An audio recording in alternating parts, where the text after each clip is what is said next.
안녕하세요. 소아 소화기 영양분과 전문의 이대용입니다. 다양한 원인과 함께 아이들이 만성적으로 복통을 호소하는 경우가 많습니다. 오늘 제가 준비한 이야기는 이러한 소아청소년 만성 복통과 위장관 질환의 진단과 치료입니다. 특별한 질환이 없는데 자주 배가 아프다는 아이. 복통을 호소하지만 확실하게 어디가 아픈지 설명하지 못하는 아이. 무언가 하기 싫을 때, 특히 밥 먹을 때가 되면 배가 아프다는 아이. 부모의 입장에서는 꾀병처럼 보일 수도 있지만 소아 만성 복통의 가능성이 높다.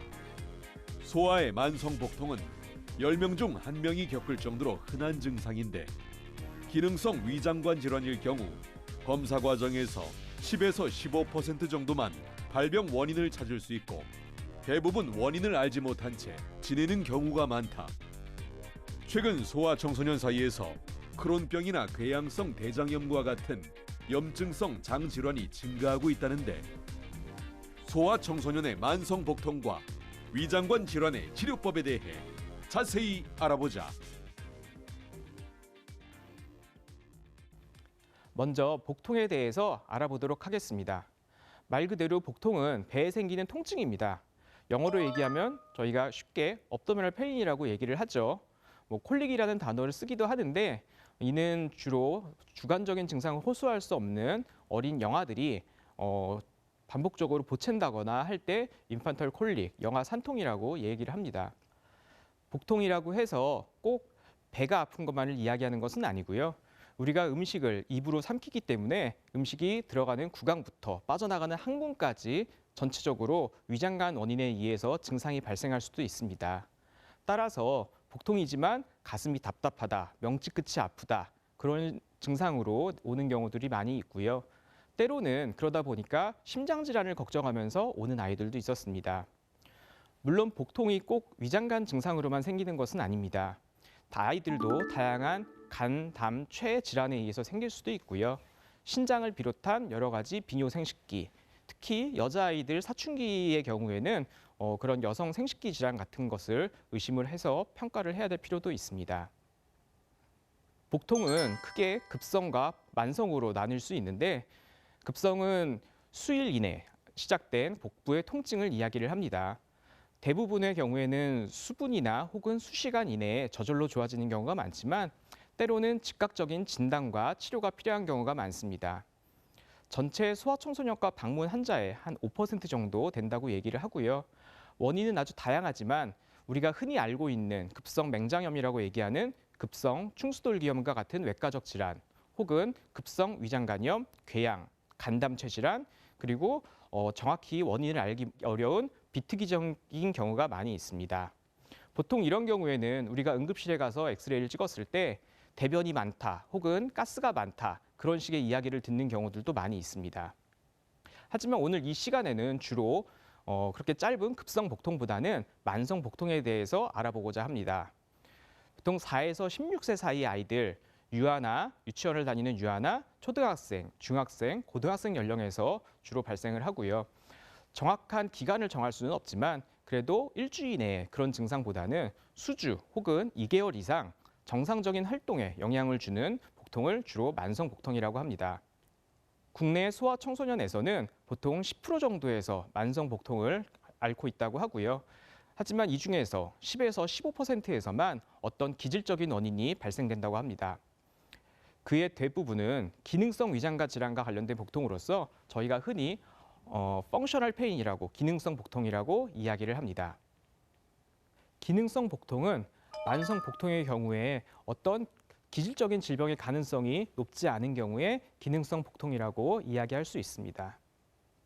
이제 진료실에 오셨을 때 부모님들이 가장 궁금해하는 것이 진짜 아픈가 여부였습니다. 하지만 저는 항상 거의 대부분의 경우에 아픈 것 자체는 아이가 꾀병이 아니었을 가능성이 높다라고 말씀을 드립니다. 때로는 아이들한테 어떤 2차적인 이득을 주지 말아라. 이제 그런 얘기를 들으시면서 꾀병과 오해하시는 경우들이 많습니다. 그리고 실제로 아이들도 아프다고는 하는데 약을 먹으면 잠깐 좋아지는 것 같기도 하고 학교에서 아파서 보건실에 있는데 집에 오면 좋아지고 그런 것 때문에 혹시 아이가 안 아픈데 어떤 꾀병을 앓고 있는 게 아닐까 라고 먼저 물어보시는 경우들도 있습니다. 하지만 여기서 중요한 건 아이가 꾀병인지 아닌지 그런 걸 보는 것보다는 중요한 건 이 복통이 과연 얼마나 의미가 있는 복통인지 생각하는 게 더 중요한 것 같습니다. 이제 그럼 어떤 경우에 우리가 의미 있는 복통인지 먼저 증상을 좀 알아볼까 합니다.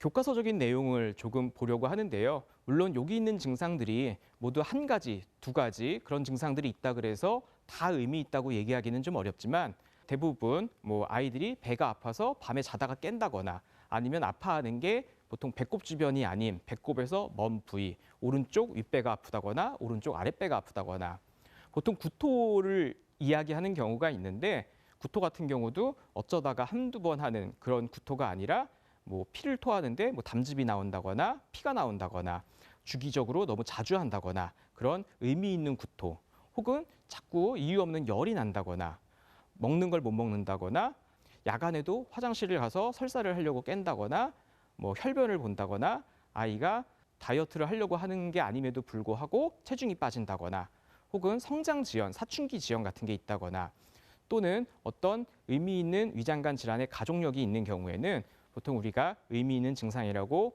이야기할 수 있습니다. 이런 진찰 소견들은 제가 진찰을 해서 전문의에 의해서 판단이 되는 소견들이지 부모님들이 한두 가지 의심된다 그래서 너무 과하게 걱정하실 필요는 없을 것 같습니다. 그렇다면 소아청소년 만성복통에서는 어떤 검사를 하게 될까요? 소아청소년에서 만성복통이 있을 경우에는 우선적으로는 힘들지 않은 검사들, 초기 검사들을 먼저 진행을 할 수가 있습니다.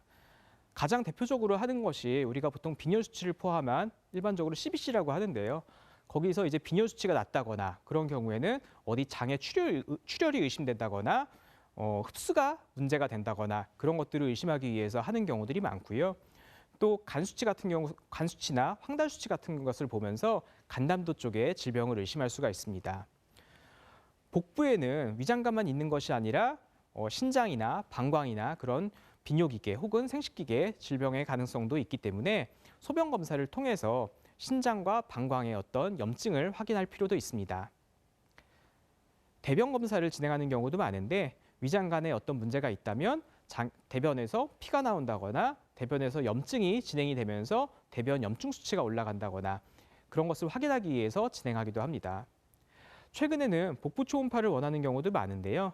복부 초음파 검사를 통해서 어떤 구조적인 이상이라거나 급성 염증이나 신장 질환이나 간담도 질환들을 확인하는 경우들도 있습니다. 이제 앞에서 진행했던 어떤 스크리닝 검사 혹은 증상이나 진찰 소견에서 기질적 질환, 어떤 질병을 체크할 필요가 있다라고 생각이 들면 이제 우리가 침습적인 혹은 추가적인 검사를 진행을 합니다. 위장관 조영술 혹은 추가적인 혈액 검사를 할 수도 있고요. 예를 들면 헬리코박터나 그런 질병들을 의심해서 좀 더 확진하기 위한 추가적인 검사들을 하기도 합니다. 요즘은 아이들의 그런 위장관 내시경을 하실 수 있는 전문의 선생님들도 많이 계셔서 어린 아이들에서 내시경 하는 것도 그렇게 어려운 일만은 아닙니다. 하지만 더 중요한 것은 이런 검사가 필요한지 정확하게 병력을 물어보고 진찰하는 것입니다. 특별한 질병의 가능성이 높지 않은 기능성 위장관 질환과 관련된 내용을 한번 살펴볼까 합니다. 이제 아이들뿐 아니라 어른들의 위장관 질환과 관련해서 국제적으로 저희가 이제 그런 크라이테리아를 진단 기준을 나눈 그런 기준들이 있는데요.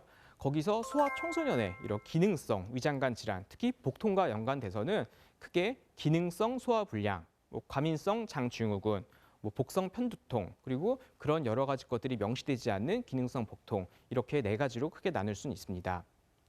먼저 저희 환자 증례를 한번 보겠습니다. 17세 남자아이였고요. 아이는 고등학교 들어간 이후부터 한 1년 정도 배가 아프다고 그러면서 왔습니다. 아픈 위치는 보통 배꼽 주변 혹은 왼쪽 윗배, 명치 그런 데가 아프다고 했었고요. 최근에 좀 더 나빠져서 최근에는 보통 한 1시간 이상도 배가 아프다고 그러면서 왔습니다. 당연히 약을 먹어도 호전이 없고 근데 또 어쩔 때는 기다리다 보면 저절로 좋아지는 경우도 있고 대변의 경우에는 자극적인 음식을 먹으면 대변이 묽은데 음식을 조절하면 또 변이 그렇게 나쁘지 않고 밤에는 또 잘 자고 체중이 빠지거나 그런 것도 없었습니다. 물론 나중에는 이제 몇 가지 검사를 진행은 했습니다. 하지만 처음부터 이제 과민성 장증후군에 대해서 이야기를 했고요. 과민성 장증후군이라는 진단은 많이들 들어보셨을 것 같습니다. 보통 쉽게 얘기하면 그냥 장이 예민하다. 영어로는 저희가 Irritable Bowel Syndrome 혹은 IBS 그렇게 얘기를 합니다. 원칙적으로는 과민성 장증후군의 경우에는 만성 복통과 그리고 대변의 이상이 동반되었는데 그런 경우에 어떤 질병이 아닐 때 우리가 진단명을 붙일 수 있는 기질적인 질병이 아닐 때 과민성 장증후군이라고 이야기를 할 수 있습니다. 과민성 장증후군의 경우에도 변비가 있는 타입 혹은 설사가 주증상인 타입 뭐 둘 다 동반한 타입 그리고 또 그런 것들이 약간 애매한 타입 그런 식으로 나눌 수도 있습니다. 국내에서 이제 그러면은 그런 과민성 장증후군이 얼마나 되는지 하지만 파악하기는 그렇게 쉽지 않습니다. 어떤 객관적인 검사가 어렵고 아이들이 주관적인 증상으로 해야 되기 때문에 정확한 파악은 어려운데요. 그래도 뭐 여러 연구들에 의하면 국내에선 한 15%에서 20% 정도 된다고 합니다. 또 이런 과민성 장증후군을 포함한 그런 다양한 기능성 복통의 원인은 정확히 알기 어렵습니다. 계속 반복적으로 말씀드리지만 원인이 한 가지, 두 가지가 아니기 때문에 정확하게 원인을 우리가 알기는 어려운데 다만 출생 이후에 뭐 항생제를 포함한 어떤 약물을 쓴다거나 또는 우리가 살아오면서 여러 가지 감염성 질환이 생긴다거나 하는 그런 어떤 환경적인 변화, 때로는 유전적 소인, 제가 외래에선 체질입니다 그런 식으로 얘기를 많이 하는데요. 뭐 우유를 많이 먹으면 우유 탄수화물 이제 유당 같은 게 들어가면 뭐 설사를 많이 하거나 배가 아프거나 이제 아빠가 그러면 아이도 그러고 그런 경우들이 있는 그런 소위 체질 같은 경우도 이런 장이 예민하고 복통을 유발할 수도 있고요. 또 긴장이나 불안, 어떤 스트레스 같은 심리적인 이벤트나 사회적인 요인에 의해서도 아이들이 증상이 생길 수도 있습니다. 또 다양한 음식에 의해서 생길 가능성도 우리가 고려해 봐야 합니다. 최근에는 현대사회는 위장관에 부담을 줄 수 있는 그런 자극적인 음식들이 많습니다.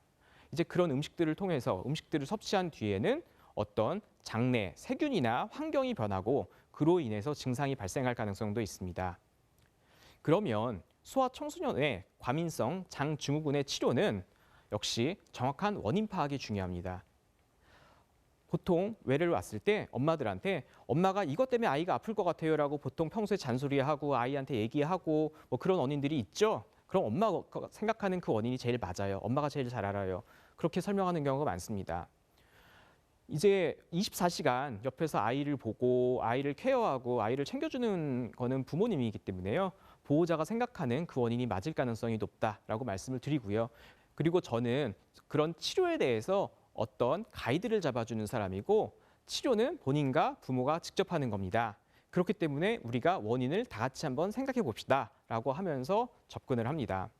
특히 대한민국의 소아청소년에서 이런 식습관의 교정과 함께 심리적인 부분에 대한 해결은 그만큼 중요하지 않을까 싶습니다.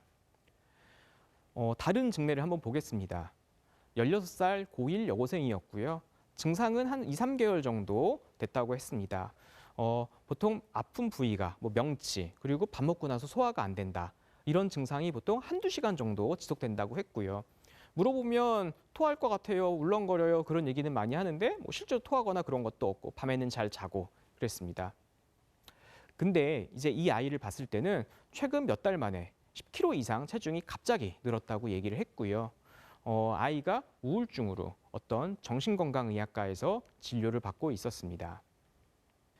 이런 경우에 보통 기능성 소화불량을 의심할 수 있었습니다.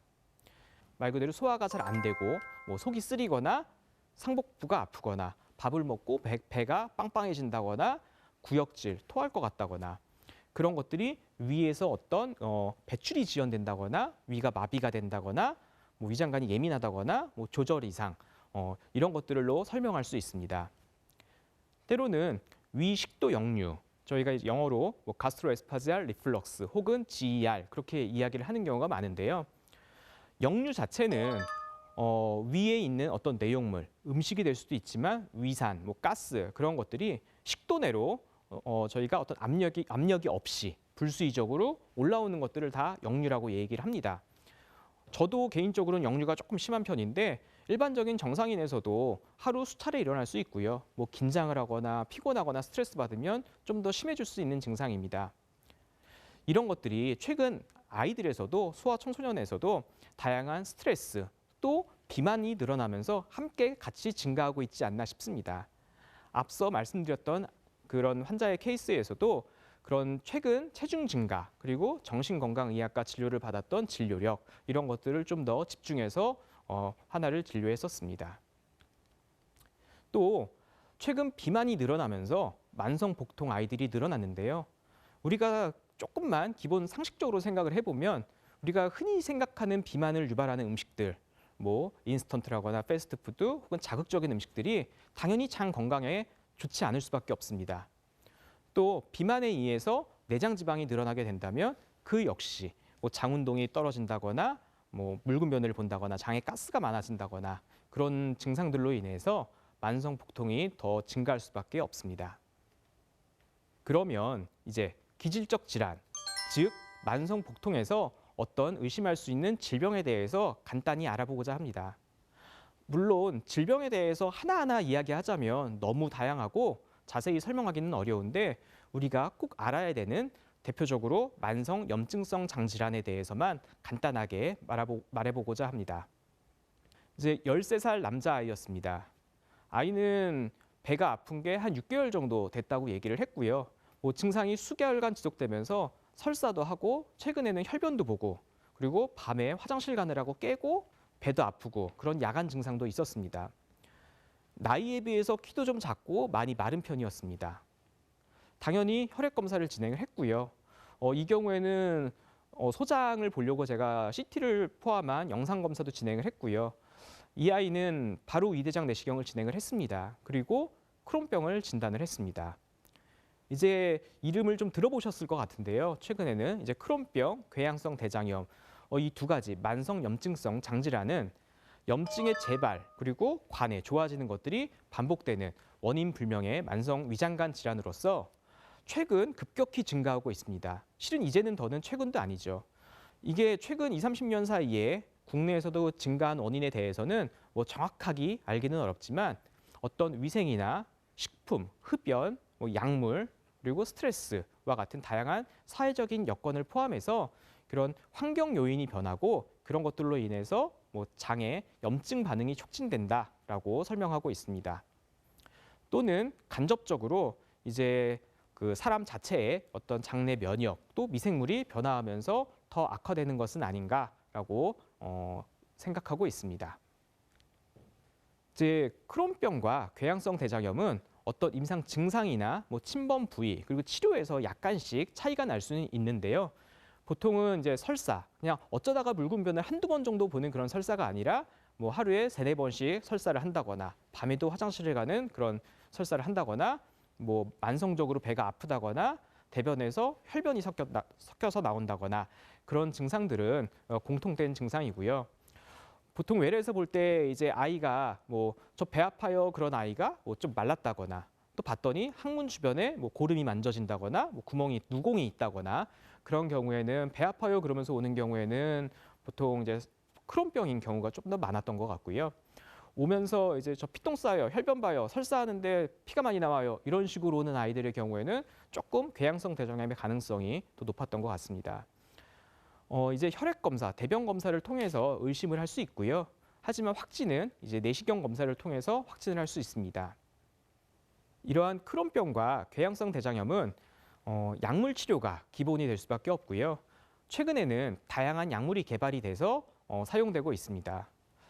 정말 좋은 약물들이 계속 개발이 되고 국내에도 들어오고 하는데 특히 소아에서는 어떤 연령 문제라거나 보험, 급여의 문제로 인해서 제한되는 경우가 많아서 조금 안타까운 부분도 있습니다. 성인과 달리 소아청소년 크론병에서는 이제 또 특수 시기가 질병의 치료를 하는데 큰 도움이 돼서 많이 쓰이고 있습니다. 호상구성 위장관 질환에 대해서 잠깐 알아볼 건데요. 보통 우리가 알레르기라 그러면 아토피, 비염, 천식만을 생각하는 경우들이 많습니다. 하지만 음식과 연관돼서도 충분히 위장관 증상이 유발될 수 있고요. 보통 우리가 호상구성 위장 질환이라 그러면 또 꼭 혈액 검사에서 안 나왔다 그래서 음식과 연관이 없습니다. 그렇게 단정짓기도 어렵습니다. 하지만 물론 혈액 검사를 통해서 또 음식과의 연관된 증상을 통해서 의심을 하고 이제 검사를 진행할 수 있고요. 하지만 확진을 위해서는 내시경 검사를 통해서 확진을 할 수 있고 그에 따라서 어떤 치료가 들어갈지 시작을 할 필요가 있습니다.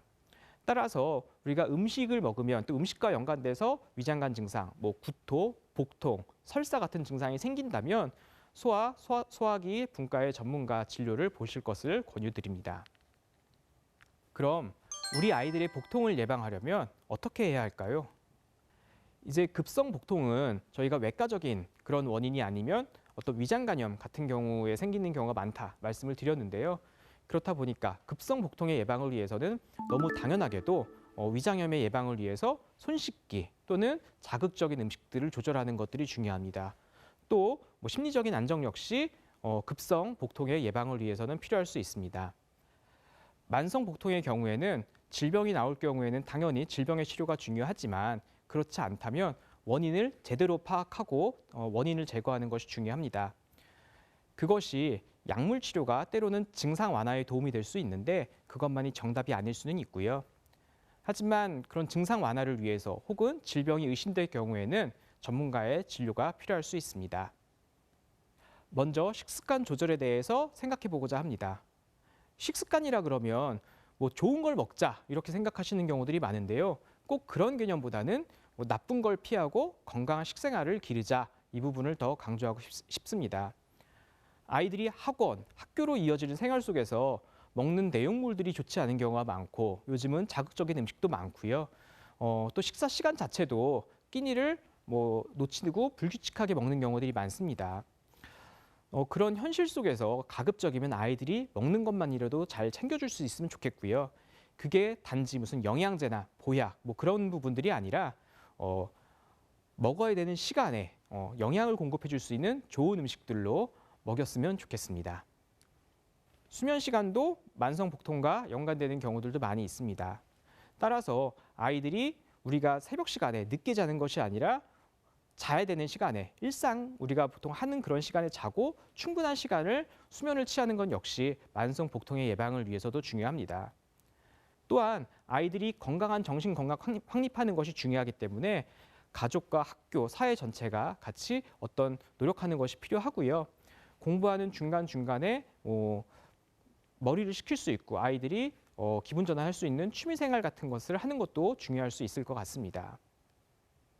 점점 아이들이 줄어들면서 귀해지면서 과한 관심도 때로는 아이들에게 복통을 과하게 유발할 수도 있습니다. 아픈 것 자체는 꾀병이 아니라고 말씀을 드렸습니다. 근데 아이가 아프다 그러면 부모님들이 자꾸 물어보고 괜찮냐 그러고 확인하고 그런 행동들 자체도 복통을 좀 더 과하게 표현할 수 있는 아이들은 자꾸 의식할 수밖에 없기 때문에 그런 요소가 될 수도 있습니다. 복통 자체는 꾀병이 아니고 인식을 하고 인정을 하지만 너의 그 아픈 것 자체는 크게 질병은 아니다. 그렇게 저희가 확인을 한 뒤에는 안심시켜 주시고 다른 관심을 주시는 것도 복통 예방을 위해서 중요할 것 같습니다.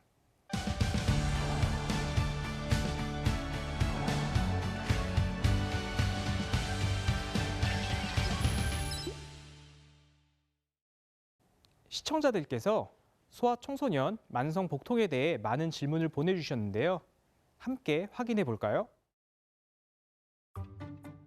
9살 아들이 자주 배가 아프다고 합니다. 소화 시럽을 먹이면 괜찮다고 해서 하루에 2~3번 먹일 때도 있는데 건강상 문제가 없을까요? 배가 아플 때 약 먹는 것과 관련해서 질문하시는 경우들이 많이 있었습니다. 배가 아플 때 약을 먹고 좋아진다고 하는 경우들도 많이 있는데 과연 이게 꼭 약을 먹어야만 좋아졌을까? 이제 그런 부분에 대해서 먼저 좀 생각해 볼 필요도 있을 것 같고요. 대부분 아이들한테 약을 주는 아이들한테 먹게 되는 그런 약들이 어떤 질병 때문에 먹는 게 아니라면 크게 문제가 없는 경우들이 많이 있습니다. 부작용이나 그런 부분들에 대해서 비교적 안전한 경우들이 많이 있기 때문에 건강에 크게 문제가 없을 것 같습니다. 5살 아기가 복통이 잦아 병원에서 초음파와 대변 검사를 했는데 과민성 대장증후군이 의심된다고 합니다. 설사와 변비가 없는데도 과민성 대장증후군일 수 있나요? 이제 어떻게 보면 초음파 대변 검사를 해서 과민성 대장증후군을 진단했다기보다는 그 검사를 통해서 다른 질병 가능성이 높지 않습니다. 그래서 과민성 대장증후군일 것 같습니다. 그렇게 이해하시는 게 맞지 않을까 싶습니다. 그래서 앞에서도 잠깐 얘기했었는데요. 꼭 과민성 장증후군이 검사를 통해서만 진단되는 것은 아니고 보호자들이 혹은 아이들이 어느 정도의 증상을 통해서 의심하고 찾아오는 거다라고 생각할 수 있을 것 같습니다. 또한 꼭 설사 혹은 변비, 대변 이상이 동반이 돼야 되지만 그런 증상이 없는 경우에도 과민성 대장증후군이라고 이야기할 수 있는 경우들이 있습니다. 아이가 최근 감기약을 장기 복용하고 있는데 얼마 전부터 배가 아프다는 이야기도 자주 하고 설사도 합니다. 감기약과 복통이 관련이 있나요? 이제 배가 아픈데 대부분의 경우에는 설사 혹은 배변과 가스 배출 이후에 좋아지는 경우들이 많이 있을 거고요. 감기약을 먹으면서 항생제를 동반해서 쓰는 경우들이 있는데 그런 경우에는 역시 설사 부작용이 생길 수도 있습니다. 또 감기약을 먹게 되는 상황들, 예를 들면 기침이 심하고 열이 나고 콧물이 나고 그런 호흡기 감염 자체도 2차적으로 위장관에 염증을 일으키고 부담을 주기 때문에 그걸로도 인해서 아이가 배가 아플 수도 있을 것 같습니다. 아이들의 복통, 이상하게도 등교 시간이 다가오고 학원 가는 시간에 부모님께 아프다고 이야기를 하다 보니 부모님들께서 꾀병이라고 생각하는 경우가 많습니다. 그런데 자녀들이 배가 아프다고 반복적으로 이야기를 한다면 꾀병이라고 생각하기에 앞서서 병원을 찾아 정확한 원인을 찾아보는 것이 필요할 것 같습니다. 오늘 저의 이야기가 여러분이 건강하고 행복한 삶을 살아가는 데 도움이 되었길 바랍니다. 감사합니다.